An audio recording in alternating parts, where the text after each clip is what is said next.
बाबा, मीठे मीठे बाबा, प्यारे बाबा, मीठे मीठे बाबा, तुम्हारी मुरली हमें लगे बड़ी प्यारी प्यारी, हो चमत्कारी। प्यारे बाबा, मीठे मीठे बाबा, प्यारे बाबा, मीठे मीठे बाबा, तुम्हारी मुरली हमें लगे बड़ी प्यारी प्यारी, ओ चमत्कारी। चमत्कारी चमत्कारी चमत्कारी चमत्कारी। प्यारे बाबा, मीठे मीठे बाबा, तुम्हारी मुरली हमें लगे बड़ी प्यारी प्यारी, हो चमत्कारी।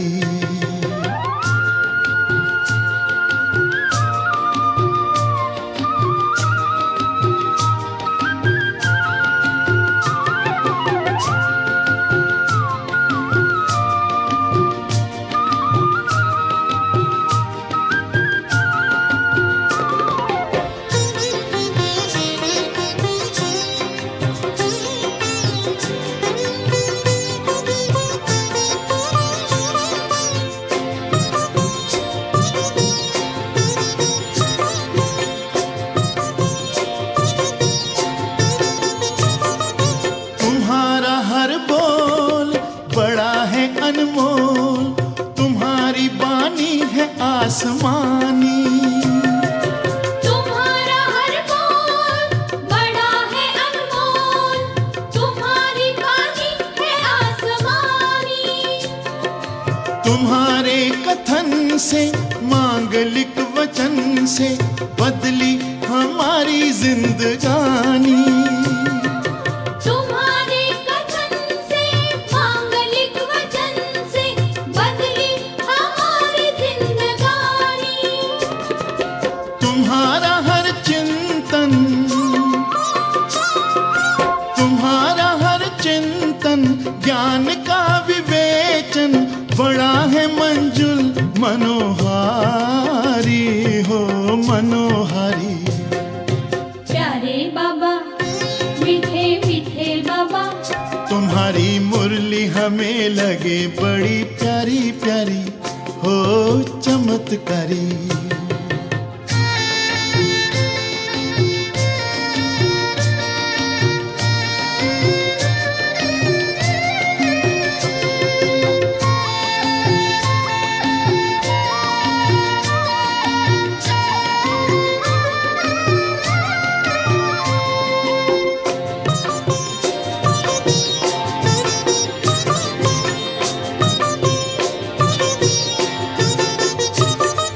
तुम्हारे विचार हैं बड़े उदार, हर मानव है तुमको प्यारा।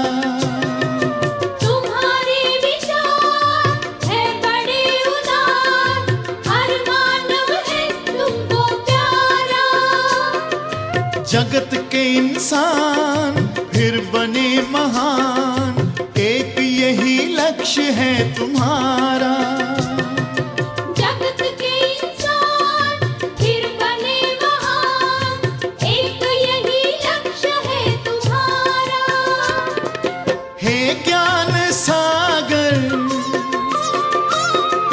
हे ज्ञान सागर, तुम पे जग निछावर, हम भी हैं तुम पर बलिहारी, हो बलिहारी। प्यारे बाबा, मीठे मीठे बाबा, तुम्हारी मुरली हमें लगे बड़ी प्यारी प्यारी, हो चमत्कारी।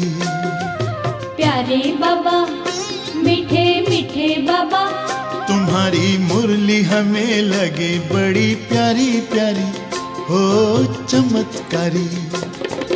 प्यारे बाबा, मीठे बाबा, प्यारे बाबा, मीठे बाबा, प्यारे बाबा। ओम शांति।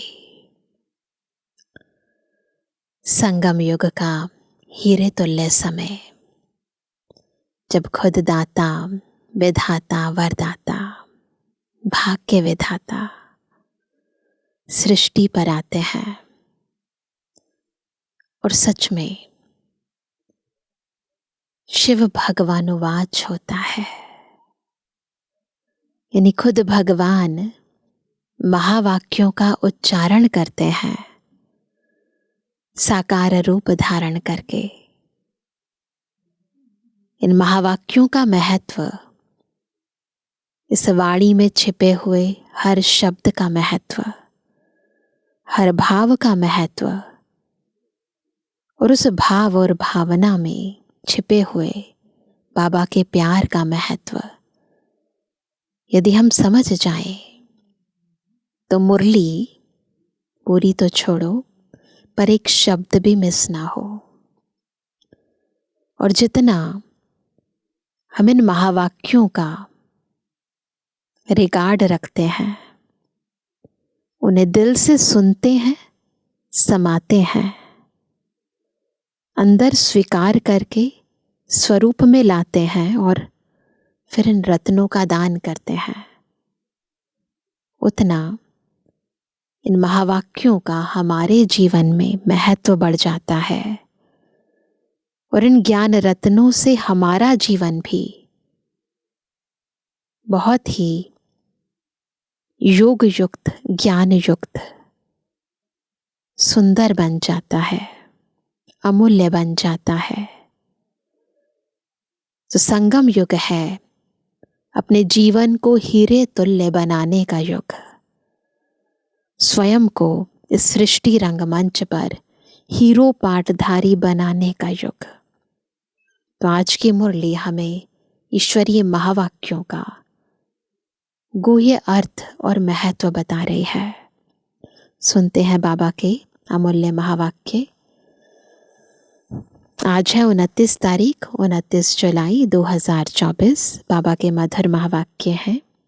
मीठे बच्चे, बाबा आया है तुम्हें ज्ञान रत्न देने, मुरली सुनाने, इसलिए तुम्हें कभी भी मुरली मिस नहीं करनी है। मुरली से प्यार नहीं तो बाप से प्यार नहीं। प्रश्न है, सबसे अच्छा कैरेक्टर कौन सा है जो तुम इस नॉलेज से धारण करते हो? उत्तर है वॉइसलेस बनना, यानी निर्विकारी बनना। यह सबसे अच्छा कैरेक्टर है। तुम्हें नॉलेज मिलती है कि यह सारी दुनिया विशियस है। विशियस माना ही कैरेक्टरलेस। बाप आया है वॉइसलेस वर्ल्ड स्थापन करने। वॉइसलेस देवताएं कैरेक्टर वाले हैं। कैरेक्टर सुधरते हैं बाप की याद से। ओम शांति। बच्चे, तुम्हें पढ़ाई कभी मिस नहीं करना है। अगर पढ़ाई मिस की तो पद से भी मिस हो जाएंगे। मीठे मीठे रूहानी बच्चे कहाँ बैठे हैं? सब कहाँ बैठे हैं? गॉडली स्पिरिचुअल यूनिवर्सिटी में। बच्चों को यह भी पता है कि हर 5000 वर्ष बाद हम इस यूनिवर्सिटी में दाखिल होते हैं। यह भी तुम बच्चे जानते हो। बाप भी है, टीचर भी है, गुरु भी है। वैसे गुरु की मूर्ति अलग, बाप की अलग, टीचर की अलग होती है। दुनिया में सब अलग होते हैं। यह मूर्ति एक ही है, एक ही मूर्त है, परंतु है तीनों ही। अर्थात बाप भी बनते हैं, टीचर भी बनते हैं, गुरु भी बनते हैं। मनुष्य की लाइफ में यह 3 मुख्य हैं, बाप, टीचर, गुरु। वही है, तीनों पार्ट खुद बजाते हैं। एक एक बात समझने से तुम बच्चों को बहुत खुशी होनी चाहिए। और ऐसी त्रिमूर्ति यूनिवर्सिटी में बहुतों को ले आकर दाखिल करना चाहिए। जिस जिस यूनिवर्सिटी में पढ़ाई अच्छी होती है तो वहाँ पढ़ने वाले दूसरों को कहते हैं इस यूनिवर्सिटी में पढ़ो, यहाँ नॉलेज अच्छी मिलती है, होता है ना। अच्छे स्टूडेंट्स निकलते हैं, टीचर्स अच्छे होते हैं, तो फिर बताते हैं कि इस यूनिवर्सिटी में पढ़ो। तो बाबा कहते हैं दुनिया में भी ऐसे ही होता है, यहाँ नॉलेज अच्छी मिलती है और कैरेक्टर्स भी सुधरते हैं। तुम बच्चों को भी दूसरों को ले आना है। जैसे दुनिया में उन यूनिवर्सिटीज़ की पब्लिसिटी होती है ना, वैसे ही हमें भी बताना है दूसरों को कि यहाँ कौन सी पढ़ाई पढ़ाई जाती है। माताएं माताओं को, पुरुष पुरुषों को समझाए। देखो, यह बाप भी है, टीचर भी है, गुरु भी है। ऐसे समझाते हैं व नहीं, वह तो हर एक अपनी दिल से पूछे। कभी अपने मित्र संबंधियों सखियों को समझाते हैं कि यह सुप्रीम बाप भी है, सुप्रीम टीचर भी है, सुप्रीम गुरु भी है। बाप सुप्रीम देवी देवता बनाने वाला है। बाप आप समान बाप नहीं बनाते, जैसे दुनिया में होते ना, डॉक्टर डॉक्टर बनाते हैं, इंजीनियर इंजीनियर बनाते हैं, परंतु बाप बाप नहीं बनाते, देवी देवता बनाते हैं। बाकी उनकी जो महिमा है उसमें आप समान बनाते हैं। जैसे बाबा मास्टर हमें शांति का सागर बनाते हैं, मास्टर सुखों का सागर बनाते हैं, मास्टर सर्वशक्तिमान बनाते हैं। तो जो बाबा की महिमा है, शांति का सागर, सुख का सागर, सर्वशक्तिमान, उसमें आप समान बना देते हैं, हमें मास्टर बना देते हैं। तो बाबा कहते हैं बाकी उनकी जो महिमा है उसमें आप समान बनाते हैं। बाप का काम है परवरिश करना और प्यार करना। ऐसे बाप को ज़रूर याद करना है जो हमारी परवरिश करते हैं, हमें प्यार करते हैं। उनकी भेंट और कोई से हो ना सके। इतना प्यार, इतनी पालना, इतनी खुशी, इतना आनंद और कोई भी कभी भी किसी भी युग में हमें नहीं दे सकता। तो उनकी कंपैरिजन किसी से नहीं की जा सकती। भल कहते हैं गुरु से शांति मिलती है, परंतु यह तो विश्व का मालिक बनाते हैं। और कोई बना सकता है विश्व का मालिक? ऐसे भी कोई नहीं कहेंगे कि हम सब आत्माओं का बाप हूं। है कोई इंसान जो ये कहे कि मैं विश्व की सर्व आत्माओं का बाप हूं? कोई नहीं कहेंगे। यह किसको पता ही नहीं है कि सभी आत्माओं का बाप कौन हो सकता है, नहीं पता। एक बेहद का बाप जिसे हिंदू, मुसलमान, क्रिश्चियन आदि सब गॉड फादर जरूर कहते हैं। बुद्धि जरूर निराकार तरफ जाती है ना, जो हम बताते हैं ना सर्व धर्मात्माओं का है ना एक पिता कौन है? वो है हमारा निराकार ज्योति बिंदु शिव बाबा, है ना, जिसे सर्व धर्म की आत्माएं सर्वसम्मति से याद करती हैं ना, जिनको स्वीकार करती हैं। यह किसने कहा? आत्मा ने कहा। क्या? God father. तो जरूर मिलना चाहिए। फादर सिर्फ कहे और कभी मिले ही नहीं तो वह फादर कैसे हो सकता? आते हैं तभी तो मिलते हैं ना। सारी दुनिया के बच्चों की जो आश है वह पूर्ण करते हैं। सबकी कामना रहती है कि हम शांति धाम जाएं। आत्मा को घर याद पड़ता है। आत्मा रावण राज्य में थक गई है। अंग्रेजी में भी कहते हैं ओ गॉड फादर लिबरेट करो। तमु प्रधान बनते बनते, पाठ बजाते बजाते शांति धाम चले जाएंगे। फिर पहले सुख धाम में आते हैं, पहले सुख धाम में आते हैं शांति धाम के बाद। ऐसे नहीं पहले पहले आकर विशेष बनते हैं, नहीं, चक्र ऐसे नहीं फिरता। पहले सब बहुत अच्छे होते हैं, निर्विकारी होते हैं, पवित्र होते हैं, बाद में विशेष बनते हैं। नहीं, बाप समझाते हैं यह है वैश्यालय, रावण राज्य। इसे रौरव नर्क कहा जाता है। गरुड़ पुराण में रौरव नर्क का वर्णन है, तो ये है रौरव नर्क। भारत में व इस दुनिया में कितने शास्त्र, कितनी पढ़ाई की पुस्तकें हैं, यह सब खत्म हो जाएंगे।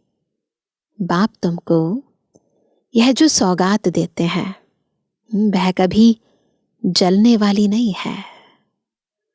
यह है धारण करने की, ये जो सौगात है ना, ज्ञान धारण करना है। जो काम की चीज नहीं होती उसको जलाया जाता है। ज्ञान कोई शास्त्र नहीं जो जलाया जाए।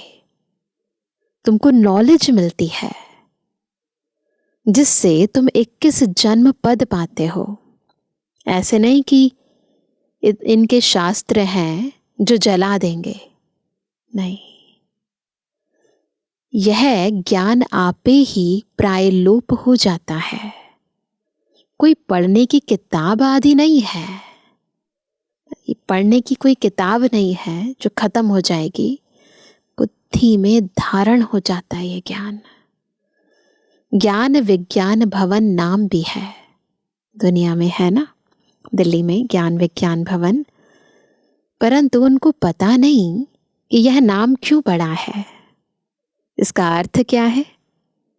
ज्ञान विज्ञान की महिमा कितनी भारी है। ज्ञान अर्थात सृष्टि चक्र की नॉलेज जो अभी तुम धारण करते हो। विज्ञान माना शांति धाम, विज्ञान ज्ञान से परे, ज्ञान से भी तुम परे जाते हो। ज्ञान में पढ़ाई के आधार से फिर तुम राज्य करते हो। तुम समझते हो हम आत्माओं का बाप आकर पढ़ाते हैं, नहीं तो भगवानुवाच गुम हो जाए। बोला है ना, भगवानुवाच बोले तो आकर पढ़ाते हैं, तभी तो बोलते हैं। भगवान कोई शास्त्र थोड़ी पढ़कर आते हैं। भगवान में तो ज्ञान विज्ञान दोनों है। इसमें कहते हैं ज्ञान और योग, यानी नॉलेज भी है और शक्ति भी है। जो जैसा होता है वैसा बनाते हैं। यह है बहुत सूक्ष्म बातें। बाबा में ज्ञान है, जब उवाच करते हैं, बोलते हैं, तो वो ज्ञान हम में भर जाता है। बाबा में विज्ञान है, वो शक्ति है जिससे हम देह और दुनिया को छोड़ दें। वो योग है, वो साइलेंस है। तो जो बाबा में है फिर वो हम में भर जाती है और हम भी देह और दुनिया से पार परम धाम चले जाते हैं। तो वह कहते हैं ये है बहुत सूक्ष्म बातें। ज्ञान से विज्ञान बहुत सूक्ष्म है। ज्ञान से भी परे जाना है, इस नॉलेज से भी परे जाना है। ज्ञान स्थूल है, जो भी बाबा ज्ञान देते हैं स्थूल ज्ञान है। लेकिन वास्तविकता में जब हम बताते हैं क्या ज्ञान दिया कि हम आत्मा हैं, पर विज्ञान जब योग में स्थित हो जाते हैं, अपने को आत्मा समझते हैं, बाबा को याद करते हैं, सब दिखाई नहीं देता, स्थूलता में नहीं है, सुनाई भी नहीं देता, ये अनुभव होता है, फील होता है। तो बहुत सूक्ष्म बातें हैं। ज्ञान से विज्ञान बहुत सूक्ष्म है। ज्ञान से भी परे जाना है। ज्ञान स्थूल है। हम पढ़ाते हैं, आवाज़ होता है ना, तो ज्ञान दे रहे हैं तो आवाज़ हो रहा है ना। विज्ञान सूक्ष्म है, योग लगाएंगे आवाज़ नहीं होगा। इसमें आवाज़ से परे शांति में जाना होता है, जिस शांति के लिए ही भटकते हैं। सन्यासियों के पास जाते हैं, परंतु जो चीज़ बाप के पास है वह दूसरे कोई से मिल नहीं सकती है। टेम्परेरी शांति मिल सकती है, परमानेंट नहीं मिल सकती। हठ योग करते खड्डे में बैठ जाते, परंतु इससे कोई शांति मिल ना सके। यहाँ ऐसा नहीं करना है, इतनी मेहनत नहीं करनी है। यहाँ तो तकलीफ की कोई बात नहीं, पढ़ाई भी बहुत सहज है। 7 रोज का कोर्स उठाया जाता है। 7 रोज का कोर्स करके फिर भल कहाँ भी बाहर चला जाए, ऐसे और कोई जिस्मानी कॉलेज में कर ना सके। तुम्हारे लिए कोर्स ही यह 7 रोज का है। सब समझाया जाता है, परंतु 7 रोज देते हैं लोग? आजकल तो टाइम ही नहीं है किसी के पास। 7 रोज कोई दे ना सके। तो बाबा कहते हैं बुद्धि योग कहाँ ना कहाँ चला जाता है। होता है ना, कोई एकाग्रचित होकर थोड़ी ना पढ़ाई पढ़ता है। तो बाबा कहते हैं तुम तो भट्ठी में पड़े। दादियाँ वो तो बिल्कुल दुनिया से बिल्कुल डिटैच होकर भट्ठी में बैठे, कोई की शक्ल नहीं देखते थे, कोई से बात नहीं करते थे, इतनी परहेज थी, बाहर भी नहीं निकलते थे। तपस्या के लिए सागर के कंठे पर जाकर बैठते थे याद में। उस समय यह चक्र नहीं समझा था, इतना विस्तार नहीं था उस समय ज्ञान का, बस सोल कॉन्शियस होकर बैठ जाते थे। तो बस बाबा को याद करते थे। ये पढ़ाई नहीं समझते थे। पहले पहले तो बाबा से योग चाहिए, ये आधार है। अगर ये आधार मजबूत है फिर सब कुछ सहज है। बाप का परिचय चाहिए, फिर पीछे टीचर चाहिए। पहले बाप फिर टीचर। तो पहले तो बाबा ने बिल्कुल ऐसा लवलीन बना दिया बच्चों को, जैसे एक बाबा की याद में खोए हुए, है ना। बाद में फिर ज्ञान, पहले बाप फिर टीचर। पहले तो बाप के साथ योग कैसे लगाएं यह भी सीखना पड़े, क्योंकि यह बाप है अशरीरी, इसलिए सीखना पड़ता है। दूसरे तो कोई मानते ही नहीं। कहते हैं गॉड फादर ओमनी प्रेजेंट है, बस सर्वव्यापी का ज्ञान ही चला आता है। अभी तुम्हारी बुद्धि में वह बात नहीं है, तुम तो स्टूडेंट हो। बाप कहते हैं अपना धंधा आदि भी भल करो, परंतु क्लास जरूर पढ़ो। सब कुछ करो, पढ़ाई नहीं छोड़ो। गृहस्थ व्यवहार में भल रहो। अगर कहते स्कूल में नहीं जाना है तो फिर बाप भी क्या करे? बाबा तो कुछ नहीं कर सकते ना फिर। अरे भगवान पढ़ाते हैं, भगवान भगवती बनाने। भगवान वाच मैं तुमको राजाओं का राजा बनाता हूं। तो क्या भगवान से राजयोग नहीं सीखेंगे ना? राजाओं का राजा बना रहे हैं बाबा, तो नहीं सीखेंगे? ऐसे कौन ठहर सकेंगे? इसलिए ही तुम्हारा भागना हुआ, है ना। विष से बचने के लिए भागे। शुरू शुरू में कितने भाग भाग कर आए। तुम आकर भट्ठी में पड़े, जो कोई देख ना सके, मिल ना सके, कोई को देखते भी नहीं थे। तो फिर दिल किससे लगाएं, किससे लगाएं? यह बच्चों को निश्चय भी है कि भगवान पढ़ाते हैं, फिर भी क्या करते हैं? बहाना करते हैं। क्या बहाना करते हैं? है ना, कारण बताते रहते हैं, बीमारी है, यह काम है। बाप तो बहुत शिफ्ट दे सकते हैं। शिफ्ट्स होती है ना, स्कूल के अंदर भी शिफ्ट होती हैं, ऑफिसेज में भी शिफ्ट होते हैं। तो बाबा कहते हैं मैं तो बहुत सारी शिफ्ट दे सकता हूँ। सेंटर पर भी ऐसा नहीं है केवल मॉर्निंग क्लास होती है, उसके बाद भी इवनिंग में भी होती है क्लासेस। आजकल स्कूल में शिफ्ट बहुत देते हैं। यहाँ कोई जास्ती पढ़ाई तो है नहीं, सिर्फ अल्फ और बे को समझने लिए बुद्धि अच्छी चाहिए।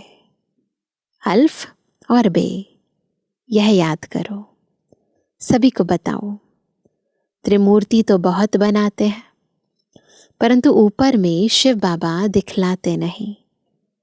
यह थोड़ी समझते हैं गीता का भगवान शिव है, जिस द्वारा यह नॉलेज लेकर विष्णु बनते हैं। राजयोग है ना, अभी यह है बहुत जन्मों के अंत का जन्म। कितनी सहज समझानी है। किताब आदि तो कुछ भी हाथ में नहीं है, सिर्फ एक बैज हो, उसमें भी सिर्फ त्रिमूर्ति का चित्र हो, जिस पर समझाना है कि बाप कैसे ब्रह्मा द्वारा पढ़ाई पढ़ाकर विष्णु समान बनाते हैं। कई समझते हैं हम राधे जैसा बने, कलश तो माताओं को मिलता है। गोया राधे के बहुत जन्मों के अंत में उनको कलश मिलता है। तो ये कलश जब वो आत्मा, राधा की आत्मा अपने अंतिम समय में होती है, अंतिम जन्म में होती है, तो उस जन्म में राधा को ये ज्ञान का कलश मिलता है, ये जिम्मेवारी मिलती है। यह राज भी बाप ही समझा सकते हैं और कोई मनुष्य मात्र जानते नहीं। तुम्हारे पास सेंटर पर कितने आते हैं? कोई तो एक रोज आते, फिर 4 रोज नहीं। तो पूछना चाहिए, इतने रोज तुम क्या करते थे? बाप को याद करते थे? स्वदर्शन चक्र फिराते थे? जो बहुत देरी से आते हैं उनसे लिखकर भी पूछना चाहिए। कहीं बदली होकर जाते हैं, फिर भी कोई सेंटर का तो जरूर है, उनको मंत्र मिला हुआ है ना? तो मंत्र मिला हुआ है, किसी और सेंटर से कोर्स किया हुआ है ना। तो बाबा कहते हैं बाप को याद करना है और चक्र को फिराना है। ट्रांसफरेबल जॉब होती है, तो फिर इधर से दूसरे सेंटर पे चले जाते हैं। तो वो कहते हैं इम्पॉर्टेंट बात है, एक तो बाबा को याद करना है, दूसरा चक्र फिराना है। बाप ने तो बहुत सहज बात बताई है। अक्षर ही 2 हैं, कौन से? मन मना भव, मुझे याद करो, और वर्षे को याद करो। इसमें सारा चक्र आ जाता है। जब कोई शरीर छोड़ते हैं तो कहते हैं फलाना स्वर्ग पधारा, कहते हैं ना, फलाना स्वर्ग गया। परंतु स्वर्ग क्या है किसको पता नहीं है। तुम अभी समझते हो वहां तो राजाई है, ऊंच से लेकर नीच तक, साहूकार से लेकर गरीब तक सब सुखी होते हैं। यहां है कंट्रास्ट, दुखी दुनिया, वह है सुखी दुनिया। बाप समझाते तो बहुत अच्छा है। भल कोई दुकानदार हो व क्या भी हो, पढ़ाई के लिए बहाना देना अच्छा नहीं लगता है। नहीं आते हैं तो उनसे पूछना है, तुम कितना बाप को याद करते हो, पूछना है उनसे। स्वदर्शन चक्र फिराते हो? बाबा किसी भी चीज के लिए मना नहीं करते, बस याद करो, स्वदर्शन चक्र फिराओ, खाओ पियो घूमो फिरो, उसकी कोई मना नहीं है, इसके लिए भी टाइम निकालो, औरों का भी कल्याण करना है। फिर जब अपना कल्याण हो जाए तो सेवा करनी है। समझो कोई का कपड़े साफ करने का काम है। बहुत लोग आते हैं, भल मुसलमान है, वह पारसी है, हिंदू है। बोलो तुम स्थूल कपड़े धुलाते हो, परंतु यह जो तुम्हारा शरीर है, यह तो पुराना मैला वस्त्र है। आत्मा भी तमो प्रधान है, उनको सतो प्रधान स्वच्छ बनाना है।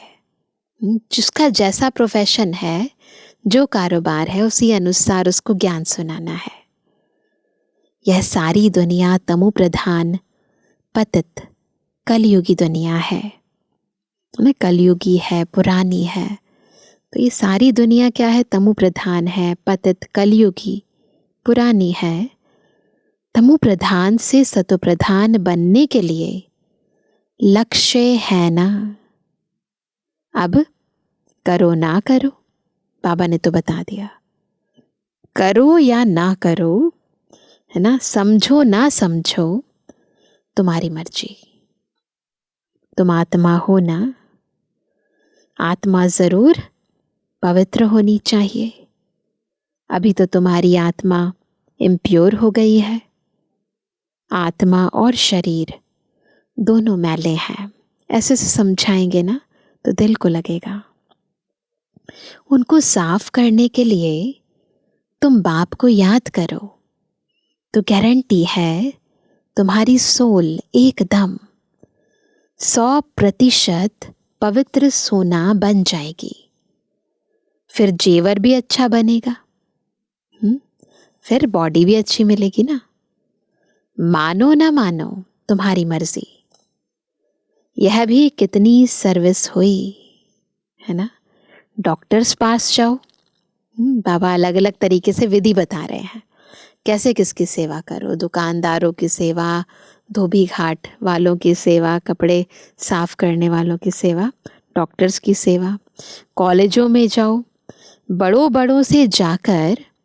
बड़ों को जाकर समझाओ कि कैरेक्टर बहुत अच्छा होना चाहिए। यहाँ तो सब हैं कैरेक्टरलेस, इस दुनिया में सब चरित्रहीन है। चरित्र बहुत अच्छा होना चाहिए। बाप कहते हैं वॉइसलेस बनना है। वॉइसलेस दुनिया थी ना, ऐसी चीज नहीं है जो नई बन रही है। वैसी ही दुनिया थी, पवित्र दुनिया थी, निर्विकारी दुनिया थी। अब दोबारा बनना है, नई बात नहीं है, कल्प कल्प बने हैं। अभी विशियस है, अर्थात कैरेक्टरलेस है। कैरेक्टर बहुत खराब हो गए हैं, सारी बात ही चरित्र की है। वॉइसलेस बनने के बिना सुधरेंगे नहीं। पहले पवित्र बनना पड़ेगा, निर्विकारी बनना पड़ेगा, तब सुधरेंगे। यहाँ मनुष्य हैं ही कामी। अभी विशियस दुनिया से वॉइसलेस वर्ल्ड एक बाप ही स्थापन करते हैं। बाकी पुरानी दुनिया विनाश हो जाएगी। यह चक्र है ना, इस गोले में समझानी बहुत अच्छी है। यह वॉइसलेस वर्ल्ड थी जहां देवी देवता राज्य करते थे। अभी वो कहाँ गए? आत्मा तो विनाश होती नहीं, एक शरीर छोड़ दूसरा लेती है। देवी देवताओं ने भी 84 जन्म लिए हैं। अभी तुम सयाने बने हो, आगे तुमको कुछ भी पता नहीं था।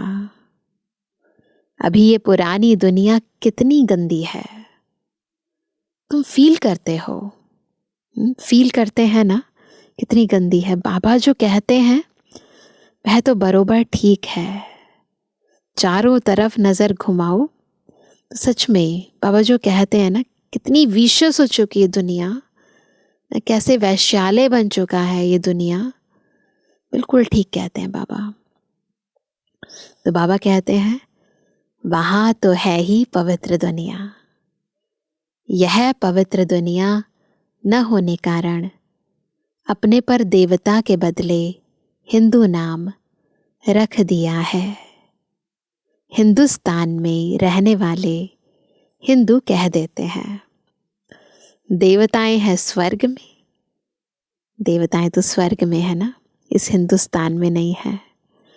अभी तुम इस चक्र को समझ गए हो। जो सेंसिबल हैं वह अच्छी रीति समझते हैं। समझते सब हैं, पर इम्पॉर्टेंट है अच्छी रीति समझना, एग्जैक्टली समझना, केवल कहानी की तरह नहीं। परंतु मैं आत्मा ही होकर गई हूँ। इन अलग अलग स्टेजेस से मैंने अपने आप को निकाला है। अब मुझे फिर से नंबर 1 बनना है। तो ये फीलिंग, ये सेंसिबिलिटी, इसमें नंबरवार हो जाते हैं। तो इसलिए अच्छी रीति बाबा समझाते हैं। जो सेंसिबल हैं वो अच्छी रीति समझते हैं। तो जैसे बाप समझाते हैं ऐसे फिर बैठ रिपीट करना चाहिए। मुख्य मुख्य अक्षर नोट करते जाओ, फिर सुनाओ। बाप ने यह पॉइंट सुनाई है। बोलो मैं तो गीता का ज्ञान सुनाता हूँ। यह गीता का ही युग है। 4 युग है, यह तो सब जानते हैं। यह है लीप युग। इस संगम युग का किसको भी पता नहीं है। तुम जानते हो यह पुरुषोत्तम संगम युग है। मनुष्य शिव जयंती भी मनाते हैं, परंतु वह कब आए, क्या किया, यह जानते नहीं। शिव जयंती के बाद है कृष्ण जयंती, फिर राम जयंती। जगत अम्बा, जगत पिता की जयंती तो कोई जानते नहीं। सब नंबरवार आते हैं ना। अभी तुमको यह सारी नॉलेज मिलती है। सारे सृष्टि चक्र की नॉलेज, स्वयं परमपिता परमात्मा का ज्ञान, स्वयं का ज्ञान अब हमें मिलता है। अच्छा, मीठे मीठे सर्विस एबल आज्ञाकारी बच्चों पर माता पिता बाप दादा का याद तारा। Good morning. रूहानी बच्चों की रूहानी बाप दादा को गुड मॉर्निंग, नमस्ते नमस्ते नमस्ते। धारणा के लिए मुख्य सार पहला, हमारा बाप सुप्रीम बाप, सुप्रीम टीचर, सुप्रीम सतगुरु है। यह बात सबको सुनानी है। अल्फ और बे की पढ़ाई पढ़ानी है। दूसरा, ज्ञान अर्थात सृष्टि चक्र की नॉलेज को धारण कर स्वदर्शन चक्रधारी बनना है। और विज्ञान अर्थात आवाज से परे शांति में जाना है। 7 रोज का कोर्स लेकर फिर कहाँ भी रहते पढ़ाई करनी है ना। पढ़ाई पूरा करना है और मुरली मिस नहीं करनी। आज बाबा ने पक्का कराया ना। वरदान है, सेवा में मान शान के कच्चे फल को, कौन सा है कच्चा फल? मान का, शान का। इस कच्चे फल को त्याग सदा प्रसन्न चित रहने वाले अभिमान मुक्त भावा। अभिमान से मुक्त कैसे रहेंगे? जब सेवा में मान शान का कच्चा फल स्वीकार नहीं करेंगे, उसे त्याग करेंगे और प्रसन्न चित रहेंगे। रॉयल रूप की इच्छा का स्वरूप क्या है? नाम, मान और शान है।